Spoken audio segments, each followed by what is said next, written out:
And we are live. Welcome to the first ever episode of the KeyserCast. My name is Corey Keyser. I will be your host. We're going to get into some of the comments and interviews from the Helsinki summit between President Trump and Vladimir Putin that occurred the other day. I'm going to give you my breakdown and my feedback on how I thought it went and what that means for the U.S. But with this being the first episode, I do just want to real quick cover my purpose for doing this. I really enjoy politics, sports, health and fitness, and nowadays we have an ability to broadcast our thoughts and our opinions on a wide variety of issues. And I'm fortunate enough to know Bruce from Next Edge. Shout out Next Edge. He will be our producer on the podcast going forward, and he's been kind enough to let me rent the studio from him for my podcast. So thanks a lot, Bruce. But yeah, we're going to be talking everything from sports, health and fitness, politics, and current events. So we'll take questions live on YouTube. Eventually this will be up on my Instagram. We'll do some Instagram live stuff probably in the future. If you guys have comments or questions or topics you'd like to see covered, definitely hit me up. You can leave a comment down in the section and just let me know.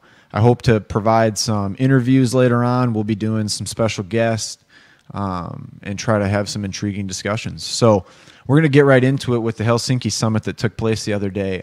Before I get into kind of my feelings about it, I think we need to understand who and what we're dealing with here when we talk about Vladimir Putin, because he's not just some leader of a country, okay? Who is he as a person? He's a dictator, flat out, full stop. Okay. I know some people are in the media saying that, Trump was coddling to him the other day in the press conference. He's a dictator. I'll admit it. I think everybody should admit it. We know the things he's done. If we're talking about the 2014 annex of Crimea in the Ukraine, he's former KGB of the USSR. The legitimacy of his elections is certainly questionable if you do some research into how he came to power and the elections, the diplomatic elections that he continues to win over in his country. And then, anything from that to killing civilians in Syria during the civil war that's going on there right now. He's a dictator and he is an evil person. So first and foremost, let's just get that out of the way. I'm not a Putin sympathizer. I know who I'm talking about when I'm giving these opinions. Okay. Now, who is Putin as a geopolitical figure? Well, he happens to be the person in control of the world's largest arsenal of nuclear weapons. All right. 47.2% of all the world's nukes. He sits on the button. Okay. So when these experts give their opinions about, we need to be firm with him and this is what Trump should have done, that's easy to say, but anytime you deal with Putin, you're dealing with the fate of the free world, basically. 7+ billion people. They have over 6,800 nuclear warheads in Russia. I don't know if some of these talking heads in Washington aren't familiar with that, but that is the case. Okay, they have more than the United States. We have roughly 42%, somewhere around 6,500. They have about 6,800. Okay, so let's keep that in mind and let's know what's at stake when we sit down to have discussions with Russia regarding foreign policy. They bring a lot to the table in the form of a nuclear arsenal, and we need to respect that at all times. Now, the topic of Russian election meddling in the United States, this has been talked about at length, ad nauseum. Did they do it? Absolutely. 100%, I believe they did it. There's no question. You can even get into Putin's interview on Fox News with Chris Wallace after the summit. Was a joke. I mean, he went round and round in circles. He refused to answer questions directly. He said things like, I'll get back to your question in a minute, but let's go to this other topic. Okay, well, what does that tell you? I mean, the guy's guilty. Then he circles around to talking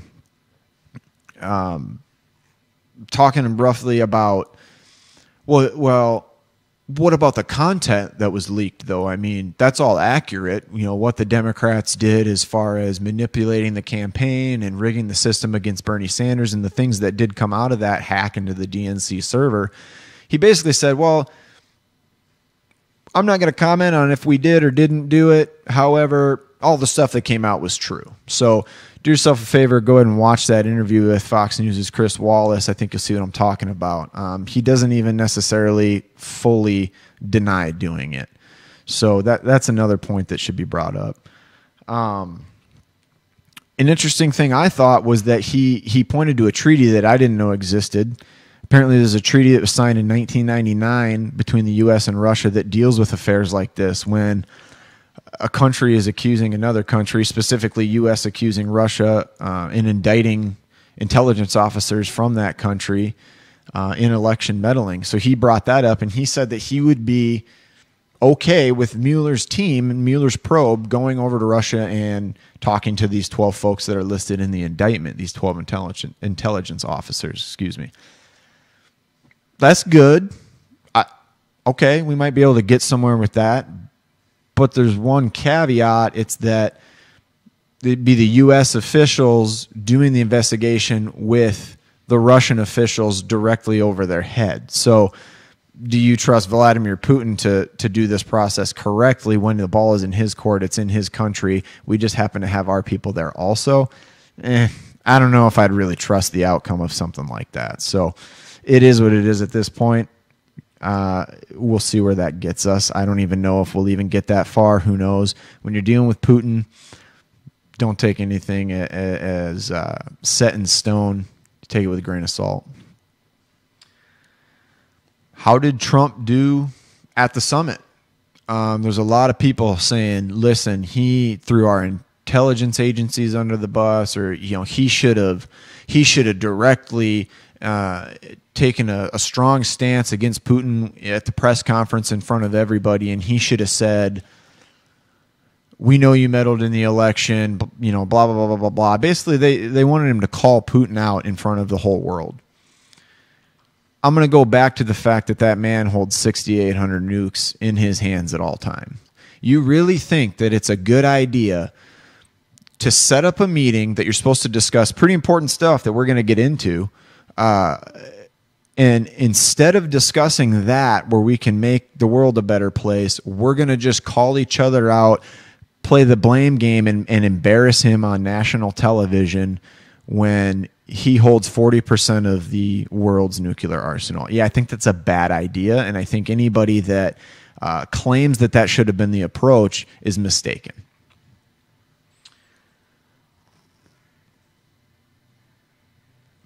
Trump did do it in private, though. So before the press conference took place, he said he asked him about it. He did address it with him. Now, he's walking back a little bit of a comment he made today. Yesterday, he said, I don't see any reason why the Russians would meddle in our elections. Today, he said he meant to say, I don't see any reason why they wouldn't. Do you believe him or not? I mean, that's up to you. I think we all know that they did. I think Trump was trying to be diplomatic, and I don't think he thought it was the time or place to hash that stuff out, although the American media clearly wanted to make him look like a fool in front of President Trump, and they wanted to incite some sort of back and forth between the two on this topic, which, again, does nothing to advance the cause in the world. I don't think that that's the right approach when you want to try to make the world a better place. You have the leaders of the biggest nuclear arsenals basically bitching and moaning at each other back and forth on not even national TV, on world broadcast global television. That ain't the way to handle it. So Trump did address it in private. He said that Putin was very staunch in his denial that they did that. I don't believe Putin one bit. If Trump does, I think he's mistaken. I think this is a little bit of political gamesmanship from the Don. I don't really think he believes that Putin didn't have anything to do with it, but I think he's trying to find common ground with Russia and make them an ally. Not necessarily in a sense that we're allies with folks like NATO, the European countries, but I think he's trying to figure out what common ground we have with them to try to do some good and move the ball forward in some areas. So the three topics that they really were meant to discuss before all this Russian election meddling came about was the denuclearization of North Korea. Putin can play a big part in that. He's involved in the region. Okay, he's right there next to China. China is North Korea's main ally. Okay, Russia and China talk all the time. So if Donald's trying to denuclearize North Korea and he thinks that Putin can help him get that done, and ultimately by putting pressure on North Korea through Russia, through China, through the UN, although the UN is pretty much a laughingstock at this point, that is just another avenue that he has to go through. I think that's the right thing. Why wouldn't we pick up the phone and call Russia to help us with that? It is not a good thing when the leader of a country that holds 15 nuclear warheads continues to say that he's going to launch them at us and be aggressive. I think if we put a max pressure campaign on them and Russia wants to assist in that, I think that's a good thing. So that was one of the topics they talked about. The other topic was obviously Syria. Russia has a close relationship with Assad in Syria. They are currently working together. We have a opposition force in Syria that is currently helping some of the refugees and some of the folks that are fighting against the regime there. So Trump's whole purpose in bringing that up at the summit was to try to come to some sort of peace agreement to try to say, how do we protect some of these civilian lives that are lost in this? Putin's obviously got his hands quite a bit dirty, and there's blood on his hands when it comes to a lot of these civilians that have been killed. But if Trump thought that he could move the ball forward in that aspect by talking to Russia, again, that is a good thing. Anytime you're talking about saving hundreds of thousands of women and children, that is a good thing, whether you're talking to Russia and Putin or not. Removing Russian troops from the Ukraine. That was another topic they discussed. Putin knows our stance on that. He knows that Donald doesn't think that that was the right thing to do, nor does he think that that was the legal thing to do when you're talking about international law. He talked about trying to get Russian troops out of the Ukraine. Okay, so Trump's standing up for the Ukraine. That is a good thing. These are topics that need to take place, discussions that need to be had to advance humanity forward. If we can deal with Russia and we can come to an agreement with them on that, we should absolutely try to do that. So that's the broader topic of what was scheduled to take place, the talks that did take place, some of the drama that took place at the summit. And they're giving Trump a hard time about this, saying that he's buddy-buddy with Putin. But let's look at the record. I mean, since he's taken office, let's just go down the list. How has he handled Russia holistically? Trump's foreign policy on Russia so far has been real solid. He's put sanctions on them. He sanctioned them for their 2014 invasion of Crimea. He sanctioned 36 individuals that were involved in that. That's something Obama could have done when he was in office. He turned a blind eye to it. 1 month after Trump took office, he did something about it. Okay, so if we want to say that Trump's buddy-buddy with Russia, let's not ignore the comments from Obama saying, after the re-election, I have more flexibility. And let's not ignore the fact that he turned a blind eye to the annex of Crimea. Election meddling sanctions. So there's 17 wealthy Russians right now that are sanctioned from doing businesses in the United States. These are business partners of Vladimir Putin. They can't do business in the West. Trump had a lot to do with the sanctions involved there. He signed those. The U.S. is recognizing those, and those aren't going away. So that damages Putin's pocketbook. That damages the Russian Federation's goals to advance their agenda. Trump has been real solid as it pertains to how he has handled his approach with Russia. Hit him in the pocketbook. Syria. Again, we're on opposite sides of the fence here in Syria. Russia and Putin are backing Assad. We're backing the opposition against the administration there. So we've bombed military bases in Syria that are allies of the Russians. So don't act like Trump is this friend of Putin. He's trying to come to an agreement on things that will advance humanity in the right direction. But at the same time, he's taken the necessary steps that he needs to in order to keep Putin in check behind the scenes. You don't do it by calling him out on the global stage in front of everybody. That is not the way to get a KGB former KGB intelligence officer to play ball. Putin would act very aggressive if that was the approach. I guarantee it. Again, Trump more on Trump not being a friend of Russia. He sold lethal weapons to the Ukraine to fight against the annex. So why would somebody do that if they were buddies with Putin and wanted to see that happen? Clearly, Trump's taken a firm stance that was not appropriate with international law. He's selling weapons to the Ukraine to fight back the Russian troops, and he went there to have a discussion about how to get the Russian troops out of there and withdraw.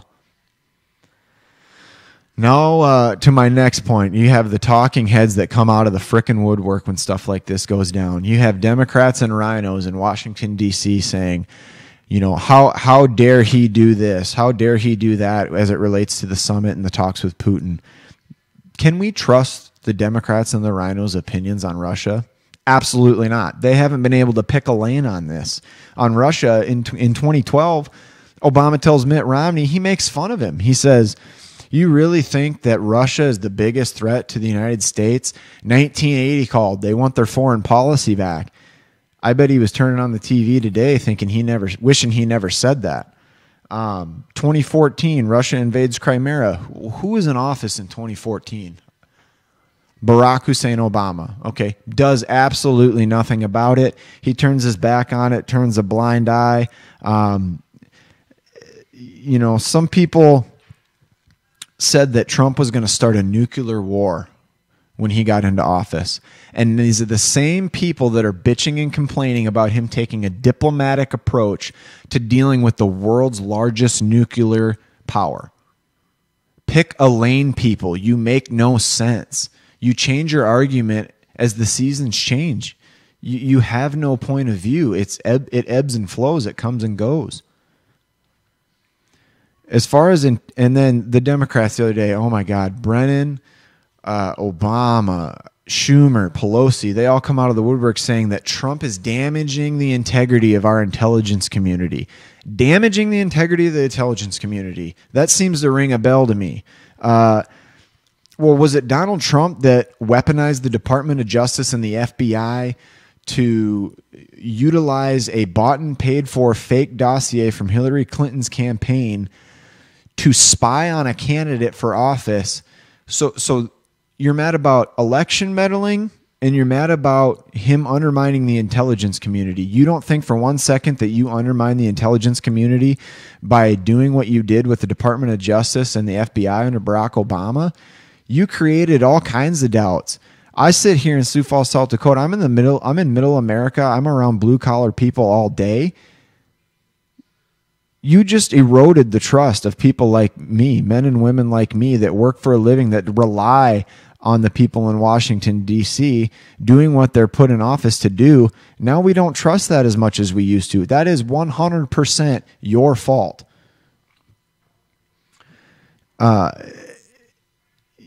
And then you create this bullshit collusion story to try and frame Donald Trump to delegitimize his victory over Hillary. You don't think that undermines our intelligence community when we can see everything that you've done and you make up this fake collusion narrative? If you're so worried about election meddling, why would you make up a narrative in which Donald Trump colluded with Russia to win the presidency? But there's also real allegations of election meddling, and now we can't seem to decipher what's real and what's fake. You're casting doubt. You're muddying the waters. You're making it so that we don't know what actually happened. Well, part of this information is real, but part of this is made up by Obama's Department of Justice and FBI.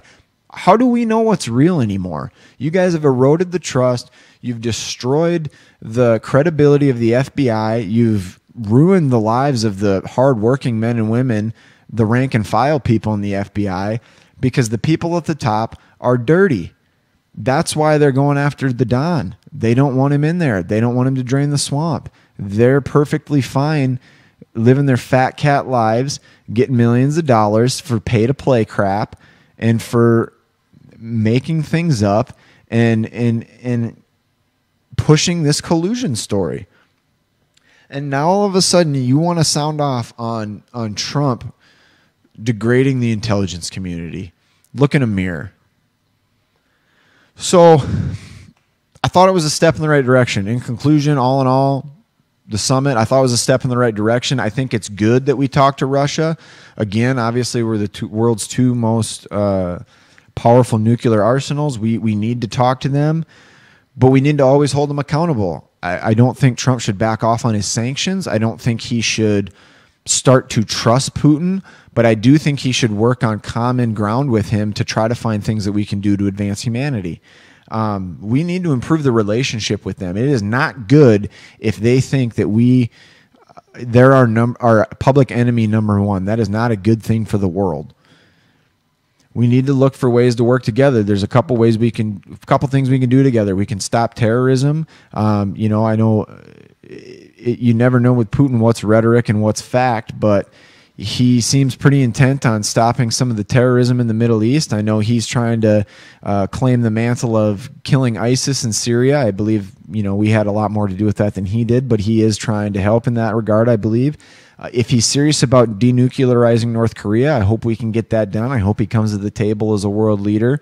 And I hope that we can move the needle a little bit on ending the Syrian civil war. We've got kids that are getting chemically attacked and killed over there. I can't even put into words what that would be like if that took place on home soil. We'd be freaking out. But when it's halfway across the world, Democrats are getting mad at him for trying to put a stop to that. It just doesn't make sense to me. So all in all, those are my viewpoints on the summit. We're going to tackle more political issues later on. Hopefully this Saturday we'll be coming back with another podcast. We're going to do a little bit of a exploratory investigating into the world of chiropractic health. And we'll be back shortly with another podcast. Thanks everybody for tuning in. I really appreciate it.